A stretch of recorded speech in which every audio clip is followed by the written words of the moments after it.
evening. My name is Shin Yi Pine. I'm the program director at Town Hall. On behalf of the staff at Town Hall Seattle and our friends at Third Place Books, it's my pleasure to welcome you to tonight's talk with Kai-Hwa Wang. Her new book, You Cannot Resist Me When My Hair is in Braids, is the subject of tonight's talk. As we get underway, I would like to acknowledge our institution stands on the unceded traditional territory of the Coast Salish people, particularly the Duwamish. We thank them for our continuing use of the natural resources of their ancestral homeland. We're so glad to have you join us tonight. The presentation will run about 60 minutes, including Q&A. To submit your questions for the Q&A portion of the event, please enter meet.ps/Kai-Hwa or scan the QR code right now on the screen with your smartphone. We'll drop this link in the chat as well, and you can submit a question at any time. We'll try to get to as many questions as possible, and you can help us by keeping your own question concise. Also, a reminder, if you'd like to view the program with closed captions, click the CC button in the bottom right corner of the video player. Town Hall is adding new events every day. Coming up on April 5th, Gish Jen and Daniel Tam Claiborne discuss Jen's latest collection of short fiction, Thank You, Mr. Nixon. And on May 4th, we'll be hosting writer Don Lee in conversation with Rob Arnold of the Hugo House. Visit our website to learn more and join our email list to get the latest updates. Town Hall's work is made possible through your support and the support of our sponsors. As part of our Arts and Culture series, this event is supported by For Culture, Arts Fund, City of Seattle Arts and Culture, and Washington State Arts Commission. Town Hall is also a member-supported organization, so I'd like to thank all of the members who are joining us. Lastly, you'll absolutely want to dig into tonight's topic by purchasing your own copy of Francis's book. Use the link in the chat below to get a copy through Third Place Books. Kai-Hwa Wang is an award-winning poet, essayist, journalist, activist focused on issues of Asian America, race, justice, and the arts. Her writing has appeared at NBC Asian America, PRI Global Nation, Center for Asian American Media, Detroit Journalism Cooperative, Shaw Asian Literary Journal, Kartika Review, Drunken Boat, and the Jean Roque Literary Journal. She co-created a multimedia artwork for the Smithsonian's Asian Pacific American Center and is a Knight Arch Challenge Detroit artist, as well as a communities correspondent for the PBS NewsHour out of Dearborn, Detroit. Please join me in welcoming Kai-Hwa Wang. So we're gonna dig into just a conversation and asking you some questions straight away. So there's currently a movement of younger Asian American millennials who are reclaiming their names. Marian Xiaoming Chang with Washington Post wrote a whole essay about her decision to use her Chinese middle name. I'm wondering, do you prefer to be called Wang Kai-Hwa, or how would you like to be addressed? And could you take a moment to share the story of your names with us? Yeah, so my legal name, my writing name is Frances Kai-Hwa Wang, and there's all sorts of stories embedded in that. My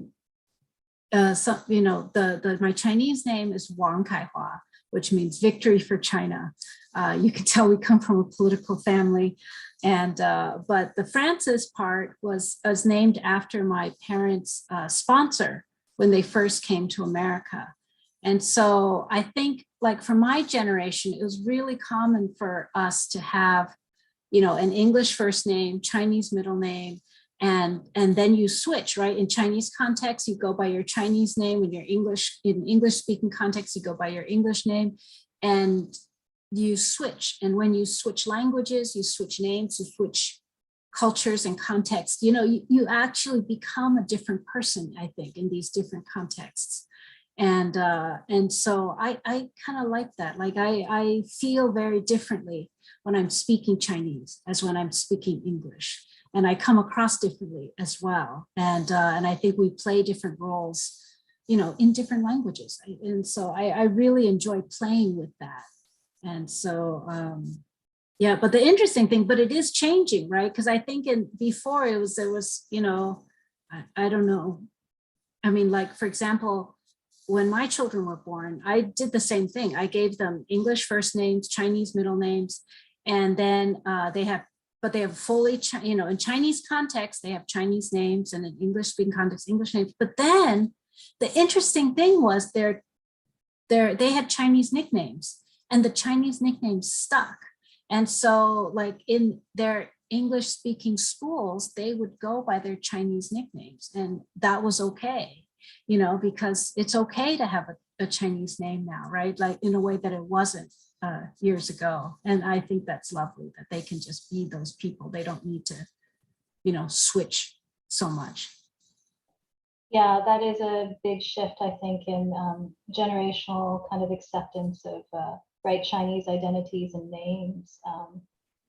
So yeah, for the purposes of tonight, do you have preference for what you would like to be called? Like, what would you like to code switch to tonight? Oh, I think Francis is fine. Sounds good. Yeah, okay. Francis is fine. Great. Because we're speaking English, right? We are. So, if we were speaking Chinese, that would be a whole other thing. Sure. Okay. So in this book, your debut collection of essays, you talk explicitly about waking up to both desire and creativity. Can you tell us what are some other general themes that you explore in this book, and what are some of the stereotypes that you're seeking to interrogate and undo? So there are a lot of themes in this book that I talk about. Some is writing and creativity and art and trying to just, that's just me, right? Like I'm one of these people, I don't know what I think until I sit down and write it out. And then I realize, oh, that's what I think.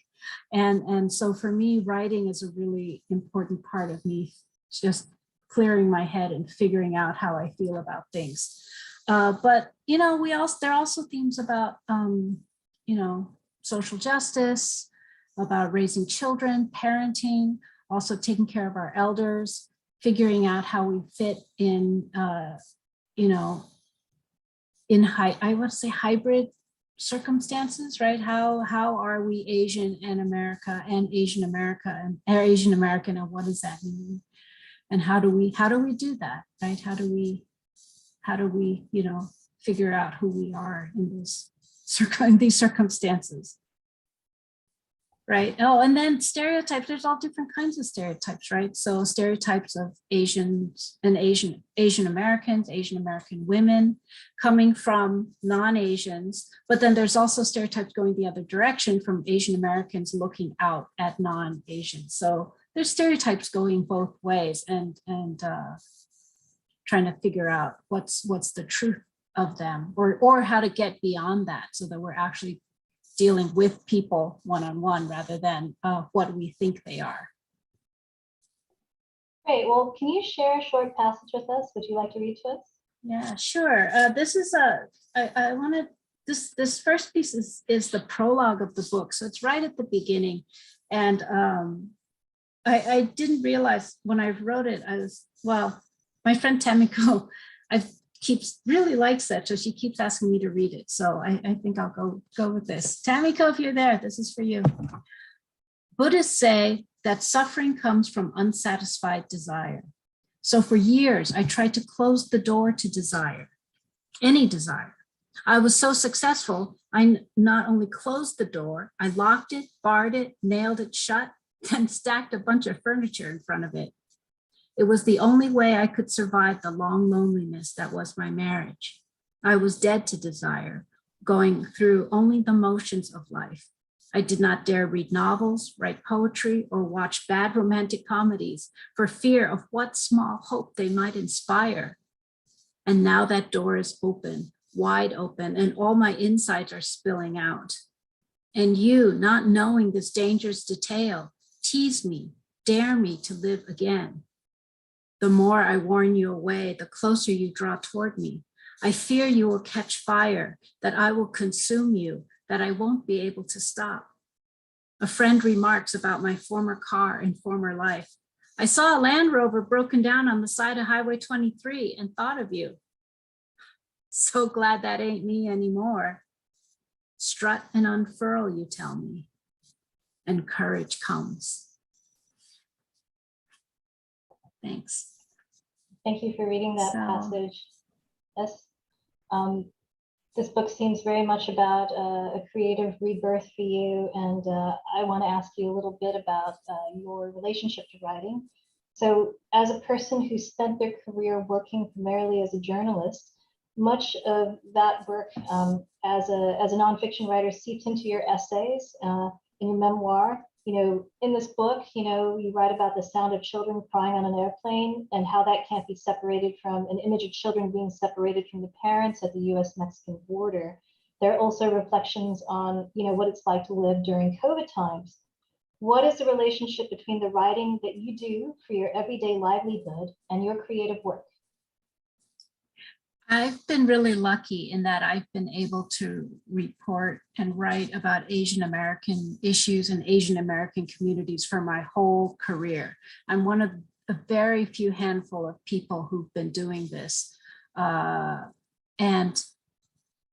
And because of that, this is my community, this is what I'm writing about, but I know about all this stuff. And as a journalist, you're supposed to be objective, but that doesn't mean that you're a robot and you don't have feelings, right? I mean, when we're researching these stories and learning about these stories and sometimes watching these horrific videos, we're people, we can't help but respond and react. And so, but where do you put that, right? You can't put that in the article. So it needs to go somewhere. And so that's when I started writing, it seeps into my stories because that's what I'm thinking about. That's what I'm worried about. I'm also an essayist. So I write, in essays, that's where a lot of my kind of personal reaction and an analysis of these things can go. But then there's like personal stuff. Right. So then where does the personal stuff go? And then how do all these come together? And so that's actually when I started writing the creative nonfiction, was just to kind of figure out where my personal stuff was going, where my head was there. And but that's the landscape of my life. And so there it is. It always comes into the stories as well. Well, if you're just joining us tonight, we're with Francis Kai-Hwa Wang, and I would love to encourage our audience to text in their questions to meet.ps/K-Hwa Wang. I know that Francis's aunties may be here, and we're very happy to entertain questions from you. So in this book, you write about the killings of both Trayvon Martin and Vincent Chin. Can you talk about the solidarities between Black Lives Matter and the Asian communities organizing against anti-Asian hate crimes? Yeah, I think solidarity between communities, and especially communities of color, is really, really important. One of the lessons of the Vincent Chin case organizing was that we are stronger together, right? During the Vincent Chin case, this is let me back up. So in the 1980s, a 27-year-old Chinese American man in the Detroit area was beaten to death by auto workers who blamed the Japanese for their, the problems of the auto industry. And they were fined $3,000 and 3 years probation. They never spent a night in jail. And the Asian American community originally in Detroit area and then Michigan came together. At that time, people were kind of separated by ethnic group and language. There wasn't really a sense of Asian American, except maybe on college campuses there was. But there was Korean, the Korean groups and the Chinese groups and the Vietnamese groups. And then they said, oh, wait a minute. This could have happened to any of us. Like, it's not enough for us to say, oh, we're not Japanese, because racists are not very smart and they can't tell us apart. So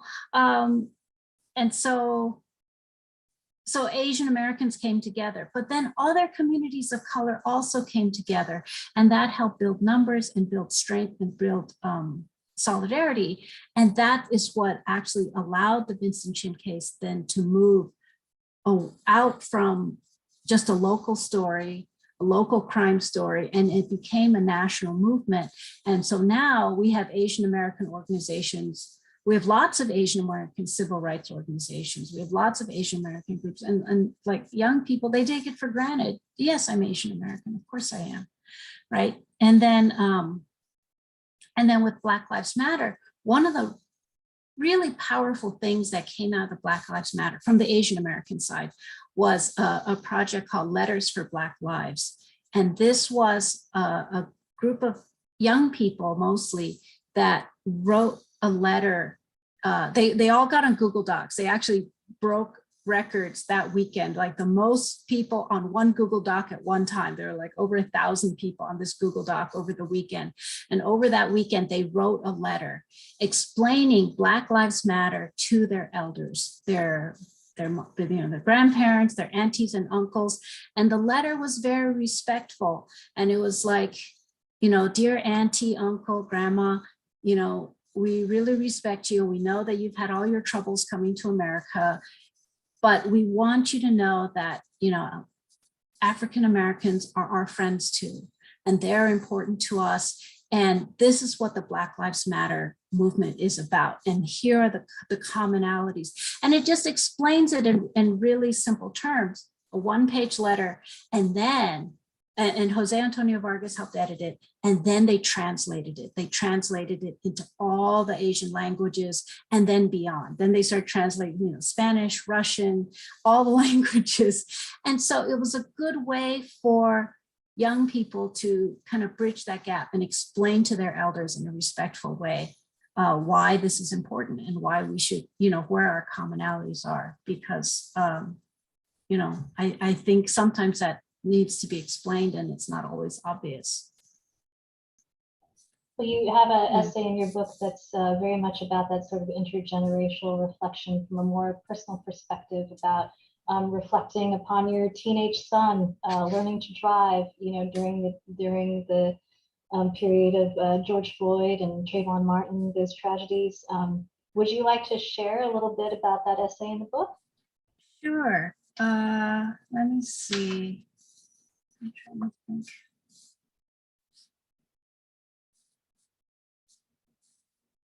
Okay, so I'll read just a part of it because it's kind of a longer piece, but it's called Learning to Drive Defensively. And it was about, it takes place over a period of over several years, actually. Let's see. I'll read this first part. The night before George Zimmerman is acquitted for the shooting death of 17-year-old Trayvon Martin, little brother refuses to sleep, waiting up for me to come home late from a research trip to the top of the tallest mountain in the world and back. I am shattered with altitude sickness, and little brother wraps his arms around my neck and kisses my face. You're the best mommy in the world. Really, you are. The night before George Zimmerman is acquitted for the shooting death of 17-year-old Trayvon Martin, little brother is 9 years old, tall for his age, and beautifully brown from swimming under the summer sun. The aunties all coo over him, 小帅哥, and he blushes with embarrassment as they heap another serving on his plate.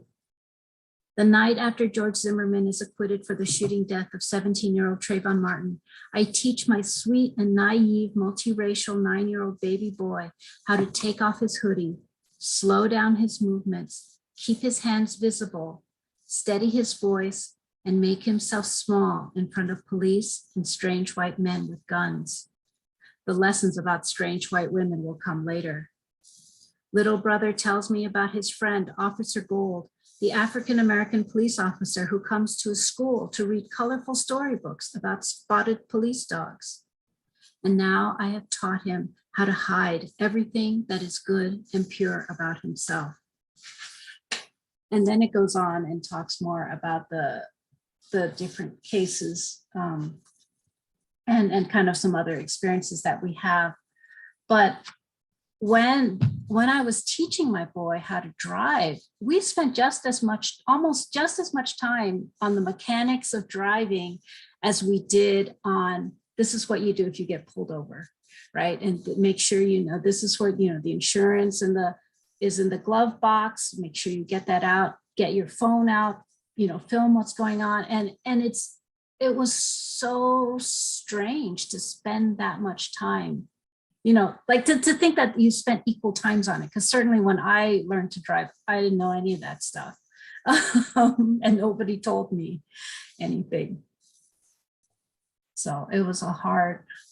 It's hard to do because it's so sad. And because of COVID, right, we were all home and we're all relatively, we're just home. And to think, he has a car and he's going to drive off into the world and I don't know where he is, right? I don't know when he's coming back. Exactly, right? When you're driving a kid around, they're like sitting right behind you, strapped in, they can't escape. But, with this independence and this freedom also comes a lot of fears, especially during this time. Absolutely, you can't protect him from everything. So in one of your essays, you write about living and working in Asian American. Earlier, you talked about your career as a journalist focusing on Asian America.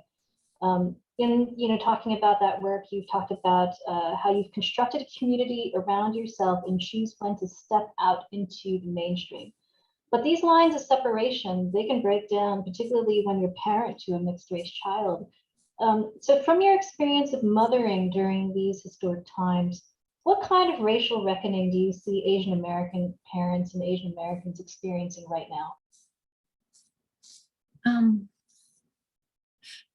So when I was born and raised in California, and for me, but in a time when there weren't that many Asians around, and so for me, my understanding of like bullying and racism was like, oh, that's something that happens on the playground when you're like in 2nd to 4th grade, and then everybody outgrows it, right? Bullies and included, right? Everyone just grows up and then it's over.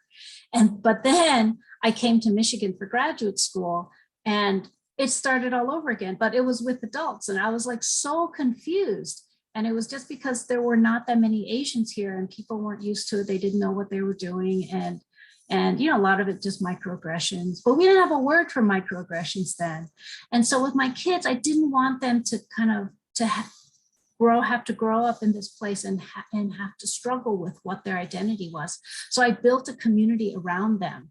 I found the school with the most Asian Americans in it in our town. We lived close by. We went to Chinese school. We went to Chinese organizations, Asian American organizations. We made friends that were other Asian Americans.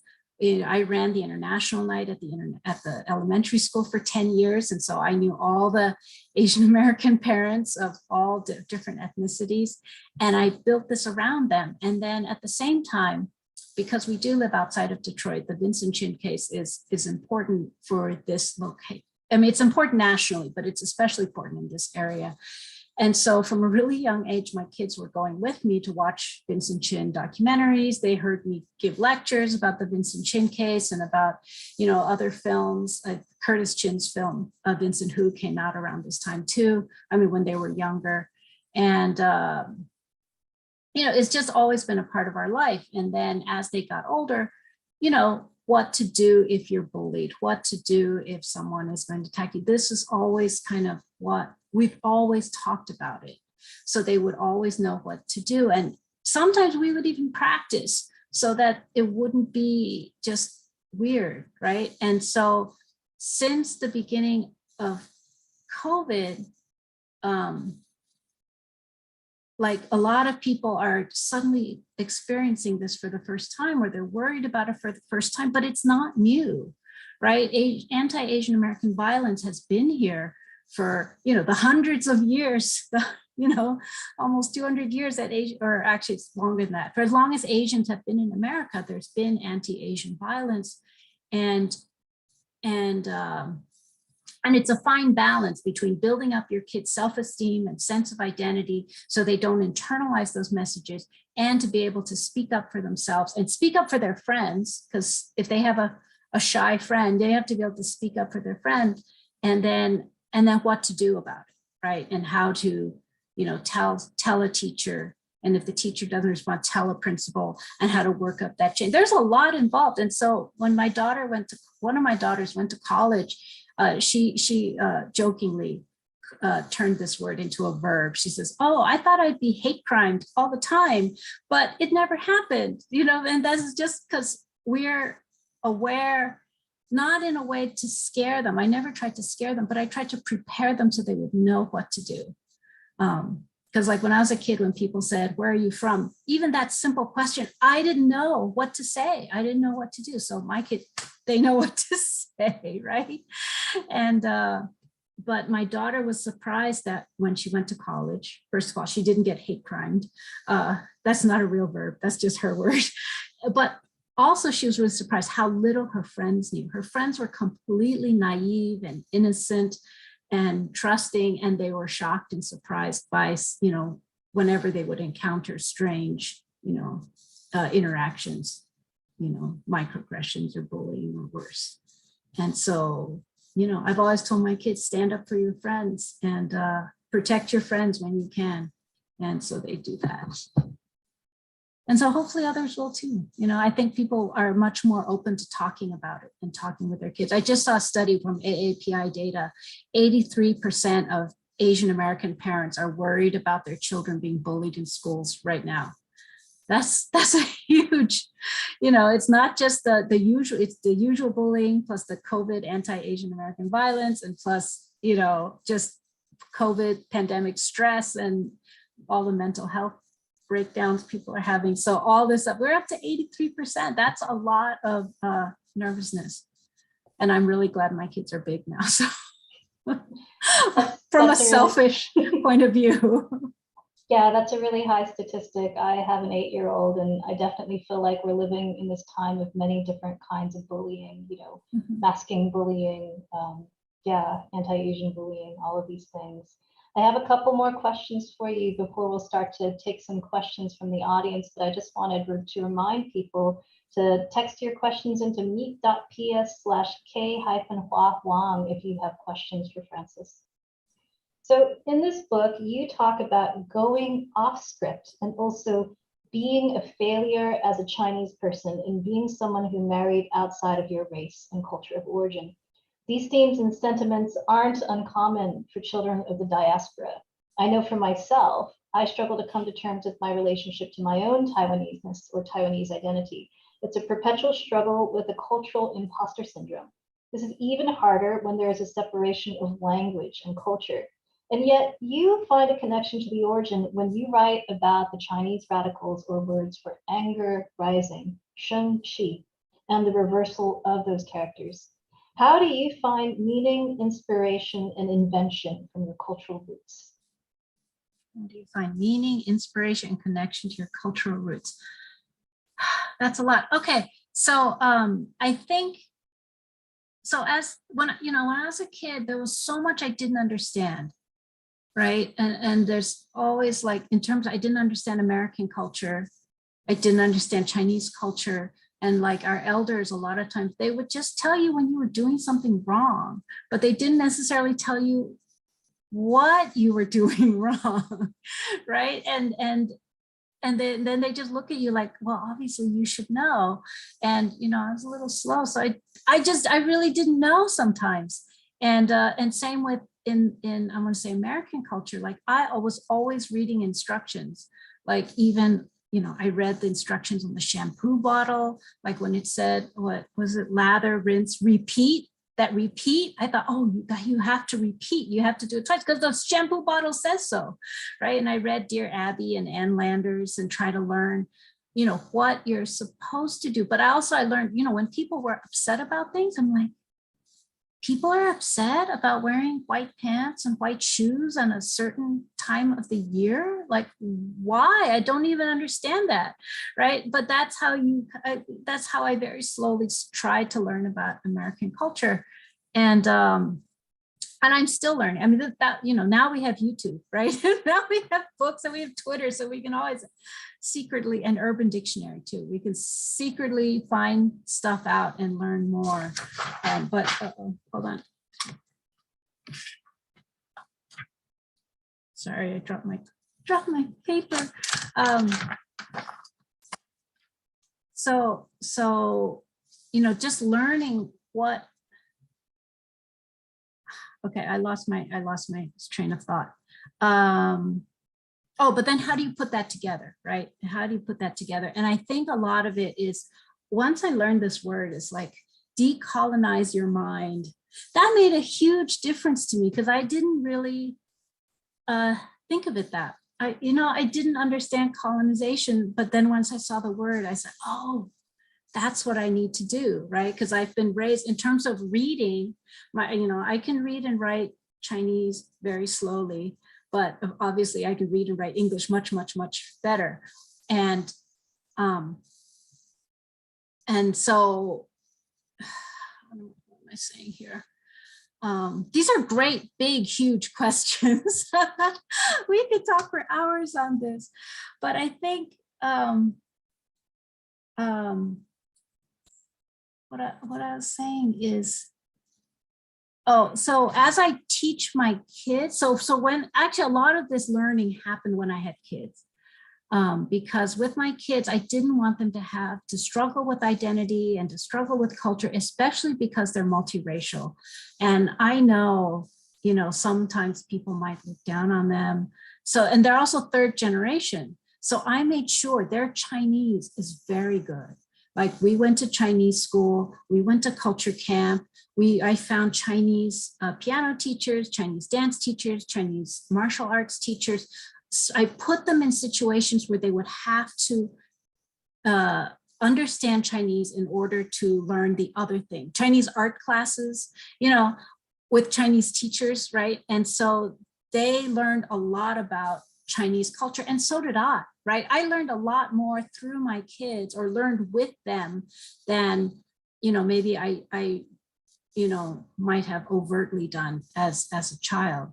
It was much more intentional. We were intentional about learning what it was to be Chinese American and Asian American, and language is important. And so anyways, so as we learn that, then sometimes like some of the original things, like I want to say my original kind of programming by the American society that's all around me came undone. So for example, the examples make more sense.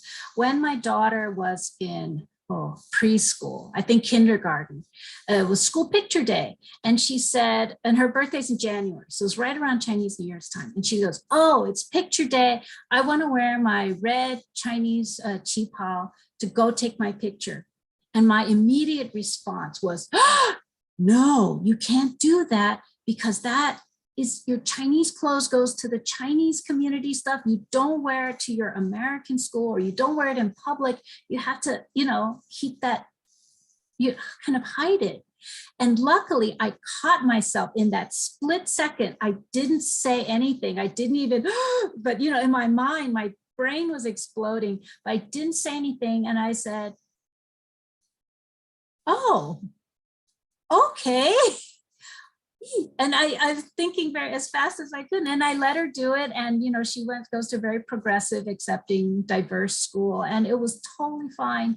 She was beautiful. She felt beautiful. She felt powerful, and she had a great time. And she wore her dress all the time, like even on regular days, not just special international night or dress your culture days. You know what I mean? It became normalized. So Chinese clothes became normalized for us. And that happened with all sorts of things, like food, right? Like when I was a kid, we ate sandwiches in school for lunch.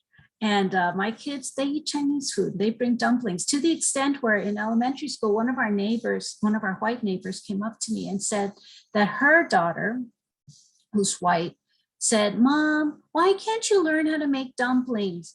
Because it's not fair that everybody else always has dumplings for lunch except us. So she came and asked me how to make dumplings. I'm like, you can get them frozen.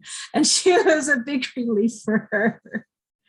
So that's sort of thing. And then, and then with language and words, I think the more you know about language, there's a lot of power in that, especially for those of us who grow up here and we speak it, but don't necessarily read and write it, or we learn to read and write slowly. And so this idea of, because I discovered 生气 doesn't actually mean anger rising. I thought it was. I had to rewrite that whole story, but it means it means like the sheng. It's a different sheng. The sheng means to give birth, to be born, unripe and uncooked. It doesn't mean to rise. I thought all my life, I thought it meant to rise, and clearly you did too, right? We're bad Chinese school students, but there are other concepts that if you understand the language of it it changes things. So like, and sometimes it's easier to see in other languages because there's not this emotional, I'm gonna say this emotional weight of it. So like when I make a mistake in Chinese, I go all the way to the end. It's like, oh, I'm a bad Chinese person, right? But if I make a mistake in another language, like, oh, I just made a mistake in this other language. So when I study Japanese, really easy because, the characters are the same, but no emotional weight. And in Nepal, I lived in Kathmandu for 4 years. I learned Nepali. And one of the things they said, one of the terms that I think there are echoes of it in Chinese is boklagyo, which is, when you're hungry, you say, I'm hungry, but you don't say, me as hungry. It's something, hunger comes to you, right? Hunger comes and attaches to you. And I think in Chinese, same thing, right? My stomach is hungry. Yeah, you don't say, your stomach becomes hungry. So these sort of things, I think, when you understand how that works, and if you're really good and you understand like how, the evolution of the Chinese characters, there's a lot of meaning in that. Like, when we were in Chinese school and our teachers were teaching us the radicals and how all those fit together, I didn't fully appreciate it. But there was there's a professor here in town who I love. He's an uncle, a great uncle to me. But he was telling about, the Chinese word love, right? And most people say, oh yeah, in the Chinese word I, there's a heart at the center of it. Oh, isn't that sweet? And he goes, yeah, that's sweet, but there's a lot more to it. Actually, there's a hand giving and a hand receiving. So love isn't just, so it's one hand giving a heart to another hand. So the Chinese word for love is relational. It's not like the Western version of love where it's like someone looking up at someone on a pedestal. In the Western version of love, it's definitely one directional. But in Chinese, it's relational. And I don't know how this kind of filters down. Like, what does it mean for us second gen people who say it? And we don't even know that this, that this meaning is embedded into the word. I don't know, but I think the more we learn, and it just opens up, it makes me, there are different ways to think about things. And English isn't the only answer, right? English doesn't get to decide things. That's actually, like sometimes people say, oh, my cousin or my auntie, but really sometimes they'll say in Nepali, they'll say cousin aunt. So that's your mom's cousin. In Chinese, we would call that an aunt. In English, they say, oh, that's my second cousin. And so sometimes people say, well, I call her aunt, but really she's my second cousin. And I always step in and say, no, English doesn't get to determine that. Why? Chinese people know a lot more about very complex relationships with really big families. So we should go the Chinese way. That is definitely your aunt. If that's we have to respect the elders. So anyway. Yes, well, Frances, thank you for describing some of the poetry of the Chinese language. I also really appreciated your stories about your daughter wearing her silk brocade dress. I wanted to mention that Jeff Yang was just here last week of the book Rise, which you appear in, and he talked, yes, there it is. There it is. I'm on page 10. Yes, she's on page 10. So Jeff spoke very specifically about an incident. He was speaking from the stage, talking about, there was a moment, his first memory of basically having an anti-Asian experience or bullying was when he was a young person. And I can't remember what the occasion was, but he and I think some of his siblings went out in New York wearing some of their, sort of cultural regalia. So like their martial arts, clothing or other kinds of culturally specific clothing. And he talked about getting egged and coming home with yolks, covered in yolks. And so that story that you shared about your daughter shows such a shift in the times and the sensibilities of what is acceptable or doesn't need to be assimilated in the same way. And I think likewise, you're sharing that story about, a lunchbox moment, which is like a positive bento, is like really exciting and gives me hope for, making my son some bento boxes that, are envy worthy, when he's ready. So, we're about 40 minutes into our conversation. And although I do have one last question for you and want you to read another passage, I want to get to some of these questions in the chat box. Okay. So First question, writing on Asian American communities for your entire career, how was that transition during the creation of the Stop AAPI hate movement? Wait, say that again. What was the transition? Yeah. So writing on Asian American communities for your entire career, I guess the question is something around, maybe what changed for you as a journalist when there was this kind of movement, right, around AAP, like stopping AAPI hate, like what shifted in your journalistic practice, or maybe perhaps, this was like this watershed moment and like the kind of stories that you had covered before, but yeah, how did things shift? Yeah, I think for me personally, it was a little different than for everybody else, because I've been writing these stories and writing about hate crimes for a really long time. And so this is not new for our community, and it's not new for me. And in a way, I was surprised by how many people were surprised by it. And I think that's where I personally was surprised and really sad that people were not, that people weren't better prepared, right? And at the same time, because I've been speaking about this nationally for years, and to people of all ages, right? College students, I love talking to college students, but also, professional groups and children, etc. So I was really surprised that people didn't know more. And then there were a lot of invitations to go out and speak about the Vincent Chin case. And a lot of people were discovering the Vincent Chin case for the first time. And the thing about the Vincent Chin, anytime someone learns it for the first time, they're so angry, they're so upset. And I always have to point out, people were not upset. I mean, yes, it was horrible at the time that he was killed, but that wasn't the huge injustice of it. The injustice was he was killed and the killers only got, $3,000 fine and 3 years probation.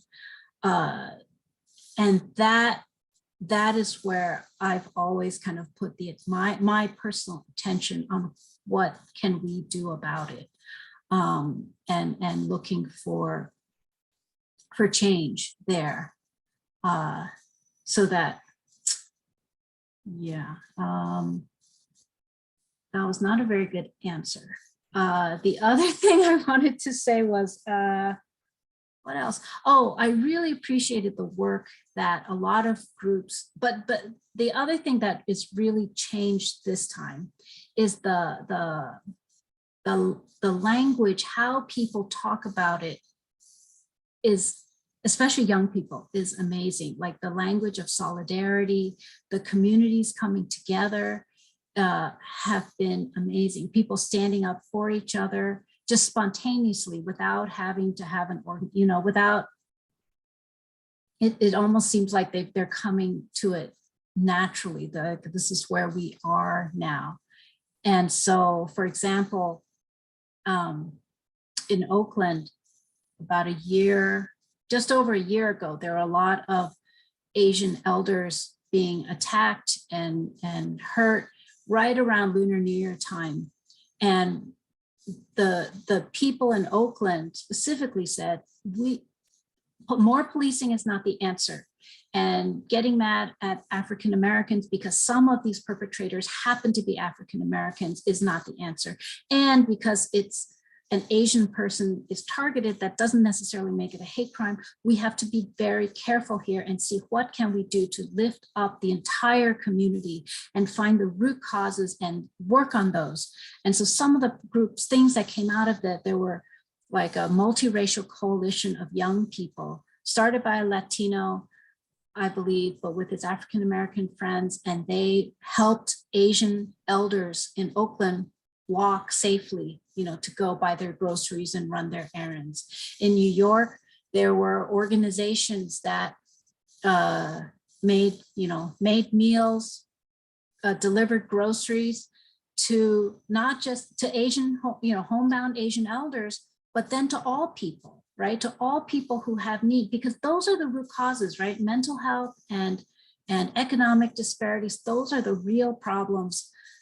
And if you, in addressing those, you can make a lot more, I won't say progress. Oh, and one more, of course, my favorite project, Christina Wang, the performance artist Christina Wang and her sewing aunties, they sewed masks. Remember back then there were no masks, so they started sewing masks and delivering them to Native American communities that were the most impacted and didn't have access to masks. And just, you know, these cross-cultural collaborations and helping other groups is so inspiring, that it's not just I have to help my own people just because they only look like me, but I help my people and I'll help your people and you'll help us. It's wonderful, it's beautiful. Well, this question is a little bit more simple. What has been the most surprising thing you've encountered on the job? On the job, which job? I have a lot of jobs. I'd say the journalist job, Yeah, well, gosh.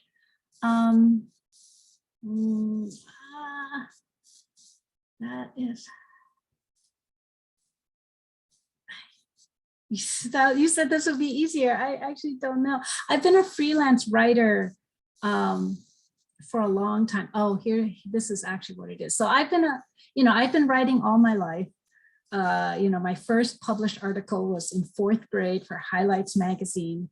And I've been a freelance writer for a long time. So I've written for a lot of different organizations and a lot of different editors. And right now I'm putting together a book of essays, and I've been an essayist for a lot of it too, right? I love essays. And I'm putting together a book right now of essays by activists and artists who are inspired by the Vincent Chin case to do what they do. And it's just their personal reflections, kind of showing how people go their different directions. And I'm a good writer, I thought, but editing is really hard. I thought, because usually the natural progression is you're a writer and then you become an editor and then you become a managing editor. But I like writing. Editing is editing other people's stuff and being able to maintain their voice while, fixing their grammar and finding their structural issues. And editing is really hard. I did not expect it. I thought it was, because I can edit my stuff, and it didn't occur to me that editing would be hard. So hard. Well, another question about the book. When did you know you wanted to write this book? Was there a specific event or moment that sparked the idea? Hold on. So, okay. Sorry, I should have had these prepped. So before this book, I wrote 3 chapbooks, and these are hand printed, hand bound. It's like with a hand sewn collections of prose poems, and I've written 3 of them, usually because I needed something fast and for a particular event, but also because chapbooks are kind of the old school way of doing poems. It even goes back to the 60s and the beat poets and stuff. So I wanted to be cool. But then, sorry. So I have 3 of these, and they're nice, but they don't have like the blessing of a publisher, and they don't have a ISBN number and such. And so when the pandemic started, everything stopped. There was no more traveling, work dried up, arts funding dried up, and I had lots of time. And so I finished up everything that I needed, everything on my to-do list, right? And that's always, which, sometimes my to-do lists are, always like to have 20 things on it. But slowly I finished everything on my to-do list. Of course, it took from March to November to finish on my to-do list. But once I got in November, I had nothing, pressing, no emergencies. And so I was thinking, well, what do I do now? And so I've been wanting to do a book. So I took all my poems and because of the pandemic, I was asked to write some very specific poems for the pandemic and about the Vincent Chin case. And so I had some new stuff and I had some old stuff, and I said, let me try to pull it all together. Let's see if this is a book. So I just pulled them all together. You know, I printed them out, I put them in a binder, old school way of being able to physically, you know, flip the pages, see, is this a book? And it looked like it might hang together. And so I sent it to the publisher at Wayne State University Press. I'm saying, what do you think? Is this a book? And they said, yes. And they were so excited, and they helped me rearrange the book, you know, rearrange the chapters, and we added a few more pieces. We got a new title, and we, you know, they came with the cover. And if you want to learn more, there's Wayne State University Press actually on Friday is having a publishing symposium. And in the middle, I'm going to talk about how we got to this title and cover design. Because at the beginning of the process, I'm like, I know nothing about cover design. I have no opinions. And they said, and then I very quickly realized I have a lot of opinions.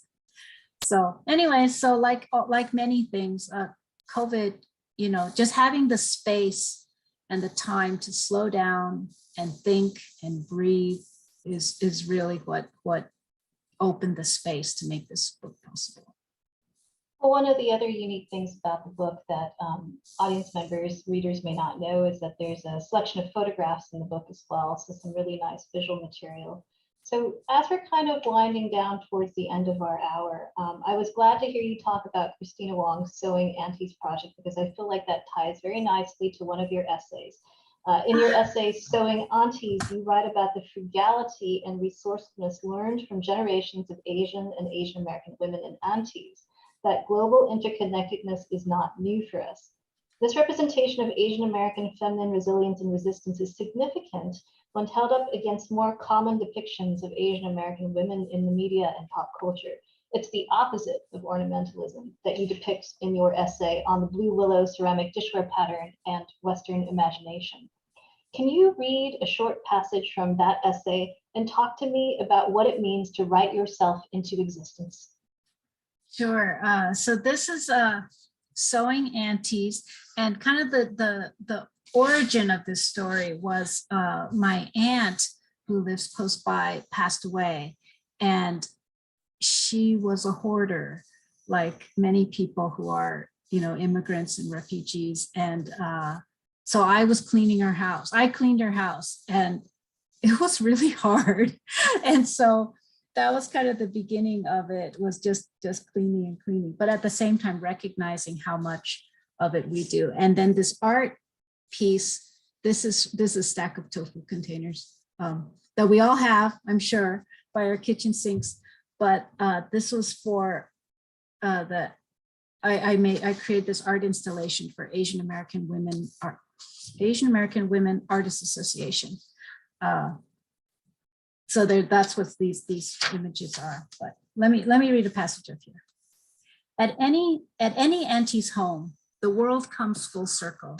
Shoes off at the door, stacks of tofu containers by the kitchen sink, green onion rubber bands looped on the faucet, plastic bags full of plastic bags, kitchen towels sewn from rice bags, twist ties in the chopstick drawer, giant soy sauce can under the sink, big detergent containers and cardboard boxes carefully cut into new shapes for new purposes, old children's toys transformed into tools couched in memories. Have you eaten yet? 吃饭了吗? As code. Auntie greets me wearing a blue monkey Aeropostale sweatshirt I remember my cousin wearing in the 90s. We eat from plastic Hello Kitty bowls and plates, the same ones we used when I was small. The secret cupboard full of candy and red envelopes is still stocked. I checked. When she sees a tear in the knee of my jeans, she tells me to fetch her cookie tin so she can mend it. She lets me go shopping in her closet. She sends me home with a huge pile of leftovers packaged in a variety of plastic takeout containers and vegetables from her garden, wrapped in last week's Chinese newspaper. Auntie does not think in environmental terms. She does not calculate the economics of her garden, full of the flavors of home that she cannot buy, from jiucai to persimmon trees. She fertilizes with eggshells and tea leaves, and her garage is full of dried seeds for next year. Despite a long, successful career in America, she still does not buy anything full price. When I buy her a CSA for the quarantine so that she does not have to go out to the grocery store so often, she complains that $16 a week for vegetables is too expensive. Auntie fights with the heron who hovers by her pond. Those are my fish, not the bird's fish. And it goes on. But the part about writing myself into existence, oh, that's this other part. Oh, and then also, another thing that influenced that piece was, again, with COVID, this COVID gardening that everybody did. Me too. Like, my parents always gardened, so I never had any interest. I didn't do the gardening because I didn't have to. They did it. And all of a sudden, I'm gardening just to get outside and to do something. And I learned, I think I learned a lot about my parents actually doing it that way. And then about this is the part about I write myself into existence. This is in another piece called Breath Rises. Do you want me to read that part? Or yeah, are we out of time? Okay. You have Okay. a few more minutes if you want to just finish with that excerpt. Yes, please do. Okay. In Chinese, the term for anger is made up of two characters: sheng, to give birth, to be born unripe and uncooked, and qi, air, breath, vital force. Anger is what happens when all your breath or vital force churns around your insides and rises up transformed. You do not choose to be angry. Anger rises up inside you. But if you reverse the order of the two characters, qi, sheng, anger melts into the air. That is the power of putting words on the page. Heartbroken, I once filled a notebook with, I am beautiful, talented, and smart. I am the prize. I am beautiful, talented, and smart. I am the prize. I am beautiful, talented, and smart. I am the prize. I am the prize. I am the prize. I write myself into existence every day, and I breathe. Breath rises. And that was the original name of this book, Breath Rises, but we changed it to this much better name. Very different feelings and sensibilities. Yeah. Yeah. Well, thank you so much for being our guest tonight at Town Hall, Francis. It was lovely to hear the excerpts from your new book, and it's available through Third Place Books. And if you're interested in it, you can pick it up at the link in the chat. And thanks again for being our guest tonight. Thank you so much for inviting me, and thank you, Seattle. I see some familiar friends' names out there. Thank you. Oh, and stars, Frank Abe and Charles Wang. Oh my goodness. I'm so glad you had supporters out here tonight. Shinyi, thank you for leading this discussion. Like Shinyi said, if you want a copy of the book, please head out to the link in the chat from our friends at Third Place. Everyone have a great evening, and thank you so much. Thank you. Bye.